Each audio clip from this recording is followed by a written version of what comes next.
جب دولت کی خواہش چھوڑ دو گے دولت مند بن جاؤ گے۔ اگر عزت دولت یا طاقت سے ملتی تو ہر دولت مند اور طاقتور عزت دار ہوتا۔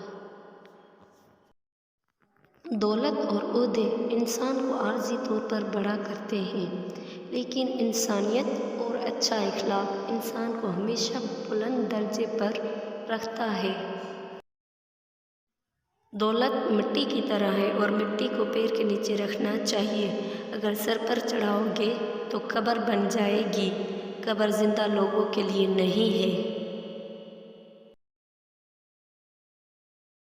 جو شخص روکھی سوکھی کھا کر بھی مطمئن رہتا ہے وہ سب سے زیادہ دولت مند ہے، کیونکہ اطمینان فطرت کی سب سے بڑی دولت ہے۔ Thanks for watching and subscribe to my channel. Please میری ویڈیوز کو لائک کریں، شیئر کریں اور میرے چینل کو سبسکرائب کریں۔ پلیز مجھے آپ کی سپورٹ کی نیڈ ہے۔